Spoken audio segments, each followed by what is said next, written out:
fascinating. But what I wanted to speak about today was another layer of meditation or mindfulness focus that has to do with the climate or mood, if you would, of the mind. The thoughts, feelings, images, stories, fantasies, narratives, the whole complete thing that goes on in our minds pretty much all the time. We can train our minds to be more collected and concentrated and fixed on a particular object. And that's one part of meditative training, and it has its place. But unless we also can learn how to turn the focus and spotlight of our mindfulness on the climate or the weather pattern, so to speak, in the mind, we miss a whole level of experience. I personally found this something that took quite a while of meditation practice before I understood the value of actually paying attention to this dimension of our experience. And I would like to share a method that has been taught to me for bringing your attention to this aspect of one's experience. It's not easy because we're very immersed in this whole kind of soup of thoughts and feelings all the time. So what I've been taught is to bring attention every so often to what we would call the attitude of the mind, and to ask silently to yourself as you're meditating a set of questions, very simple, that provide a rubric for being able to notice and recognize what's going on at that level. The first question is, what is my attitude? And there are a couple underneath that. So one is, am I in a state of aversion? And this is the pushing away of experience because it's unpleasant or unsavory in some way, it's problematic. And the body experience that tends to correlate with aversion or aversive mind states is one of tension or struggle in the practice. You don't need to get into the story of what you're aversive to or why you're aversive to something, but simply to notice, oh, there's struggle in the mind, there's tension in the mind, there's aversion in the mind.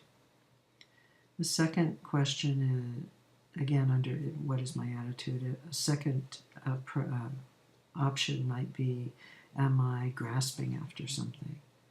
And the body correlate to this is often a kind of leaning forward in the body, even if, or in the mind. So you're just kind of going towards something. Could be because it's a pleasant fantasy or a pleasant memory. Could be because it's something you deeply desire and you're fantasizing about something, and there's just a lot of grasping in the mind. A third question might be, is my mind alert? Am I balanced? Or is, as opposed to this push-pull of aversion and grasping, is the mind present? Or in some kind of a dreamy state? The body concomitant of that dreamy, drifty state is kind of spongy or sodden or heavy. We spend, at least if you're anything like me, a lot of time in this sort of dreamy, vague state where we really have no idea what is going on inside us. And even when we ask ourselves, it's just kind of adrift, lost in thought, but unable to identify what it is or the quality of it in the body. And then the final option would be, is my mind balanced? alert, relaxed, at ease.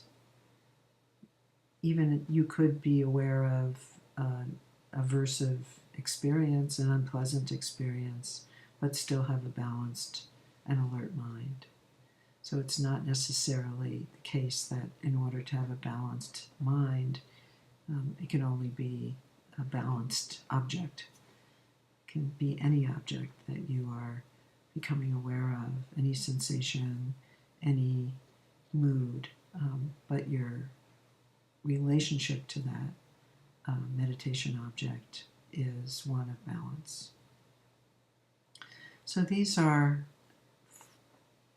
a set of essentially questions that provide an overarching rubric, and that will pretty much cover most of your experience, if not all of your experience in meditation.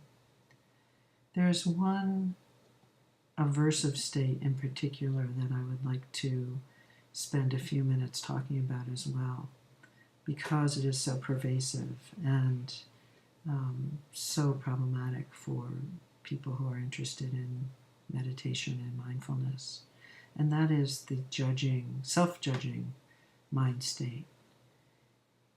I'm sure you've already had numerous experiences where you've sat down with the intention to be mindful of your breath or your body sensations, and moments later you're swept away by a thought or a feeling or a fantasy or a dream state, and minutes later you wake up and come to and wonder where you've been and how you managed to lose track of your meditation object quite so easily. This is a humbling but common experience for people who are practicing meditation and mindfulness, and our common default, at least in our culture, is to be critical of oneself for that wandering mind, for that natural propensity of the mind to just fill up and churn out endless both drivel and content. So one of the attitudes in the mind is judgment, and one of the aspects of training in meditation and mindfulness is to notice that attitude, and rather than come down on ourselves for the loss of mindfulness, to celebrate that moment of returning to mindfulness, to bring an entirely different attitude of kindness, gentleness, non-judgmental acceptance of this is the way things are. This is the normal, natural way that minds work. They proliferate endlessly. Our minds have been called story-making machines, and there is a quality of mechanicalness to the way the mind works. Part of our training is to learn how the mind works, and this particular approach actually gives you tools for learning about one's own mind, which can be very slippery and very difficult to actually develop an ability to be aware of this level of one's experience. So it's not easy, but it is extremely worthwhile, and I will be following your work with this, and we'll be talking more about it as we proceed in the course. Thank you.